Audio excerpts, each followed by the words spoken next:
Okay, welcome to OXYWORD. My name is Joel Wilborn, and on the line I have a young lady currently incarcerated at Mission Creek Correction Center for Women. Will you please state your mind? Christina, Kasper-Lewis. Okay, what I meant was your name, but you did it. And there is something that has been on your mind, and you've got a petition out to make some changes. Will you please explain what you would like the Washington state government to do to help you and the other inmates inside of the prison? Okay. Hi, Joel. Thank you for this opportunity. I would like to address the governor and possibly the public and just kind of let everybody know a little bit about maybe an insider's view on what's going on in these prisons since COVID hit. So being an inmate during COVID and having to watch the news and watch just America just be ravaged by this disease was heartbreaking. It was hurtful. Just to see the destruction that has happened in the world. I mean, it's like you want to watch the news, but at the same time you want to run from it. And it's like when you are sitting in the newsroom or in the room with everybody watching the news, everybody's crying. There's not a dry eye. You see the commercials, the nurses who were working so hard that when they took off their masks, you still see imprint. It was just hard.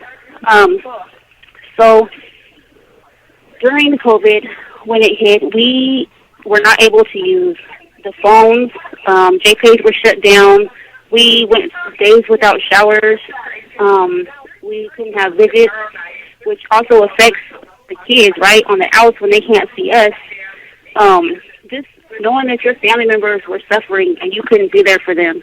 I've seen people who went into isolation and came out and were finally able to use the phone just to find out that their family members had died. Not one, not two, multiples, ravaged by this horrible disease that there was no end to. And just being an inmate here, wondering, like, are we going to make it out of here? For me, when I got COVID, I was so scared, like, am I going to die in here? And I didn't have not even a hug, not even anybody to hold my hand. I couldn't even make a phone call for days. It was horrible. So when we go on quarantine for over a month at a time, sometimes we're on for 23-hour lockdown. We're not able to use the schools. We're not able to have jobs so we can sustain ourselves in here. We're not able to really do anything. And so I'm just hoping that the governor can give us 6 months off the end of our sentences, or 6 months courtesy or grace period, due to all the things that we have gone through in here, because nobody in the history of the world has ever done time like this. Nobody has ever had to deal with COVID and the lockdowns and the riots and the fires and the war with Ukraine. The commissary prices are crazy. And nobody can live like this. I mean, if we don't have a job and we can't work due to we're shut down for a quarantine and the prices are out of control, how are we supposed to buy hygiene? Sometimes when we're on lockdown, we can't even get water, to be honest with you. We have to regulate our whole system so that we can use the bathroom on an hourly basis when they finally decide to let us out. It's just crazy. So my idea, because when he let people out the first time, it didn't touch anybody with violent crimes, and it didn't touch a lot of people. So I don't want violent people out in the community either, but I know a lot of people actually have rehabilitated, they have went to school, they have got degrees, they haven't gotten any fractions, they haven't gotten any fights, and I feel like that should be addressed as well. My other idea that I was thinking was for that 6 months to have like an X amount of community service hours that we could serve, not just be let out for nothing, but to actually give back to the community. And so I feel like community service is a win-win situation for everybody. I would believe it will help with the recidivism rate. Giving purpose and value to somebody coming out of prison is a major key to reentry. Acts of service can allow us to have pride in ourselves and our communities. and just being around other people, volunteering, making a difference, and changing who we're around can help transform and mold our mindset and who we perceive ourselves to be.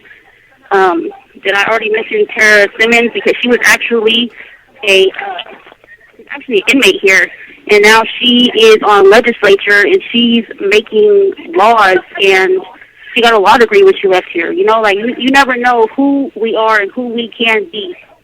And so I just wanted to bring that to light. Do you have any questions? There's a lot of folks out here who tell me that you do the crime, you do the time. And they really don't care if you're being mistreated or if your sentence is too long or that you're not getting the proper care that you deserve because you are locked up, you committed a crime, and you get everything that's coming to you. Now, this is a common thing out here. What do you have to say that supports what you're asking the governor for and that will plead your case that people who commit this crime don't deserve this kind of treatment? I feel like, yeah, a lot of us have done some messed up stuff, you know, but who hasn't? I mean, everybody has done something at some point in life, and I don't believe that everybody should just be punished for life because of something that they did, because change is possible. Change is, I mean, that's part of being human, right? We all make mistakes and we grow and we learn from that. And to keep pushing and pushing it in somebody's head that they're just a screw-up, or you never know their circumstances. We get judged and we get sentenced based on law that puts us in a group of people. It doesn't individually go to our cases. It sounds good, but you don't know what that person was going through. You don't know what happened in that circumstance. You don't know if that person is really a bad person or if they were just fighting for their life. You know, there's people in here who were driving to work, minding their own business, and looked down to check a message and accidentally hit somebody, and they're in prison. Boom. That could happen to anybody, you know, and I believe that everybody can change, and I believe some of the things that are good in the world is the chance that we give to people. You know, it's a chance to grow, the chance to learn, the chance to live, you know, and a lot of people that come in here take full advantage of all the things to make them better so they don't make those mistakes again. That's why I feel like it's critical to do this community service, because when you get out of prison and you have a sense of purpose and a sense of value, that can take you far, you know. And sometimes it just takes believing in yourself, believing in people. Just me even writing my petition, that's already inspired people to file for their own clemencies and their own things so that they can stand up for themselves, you know. And so, yeah. Any other questions? Now, just to play devil's advocate here, your petition, let's say it goes to the governor and the governor approves it. It doesn't just affect the people that you were talking about, you know, that looked down and hit somebody while driving a car. It affects everybody. Every person who's locked up in prison right now, this will be a part of their chance to get out. Do you feel that your petition should apply to everybody who's currently incarcerated? Honestly, no.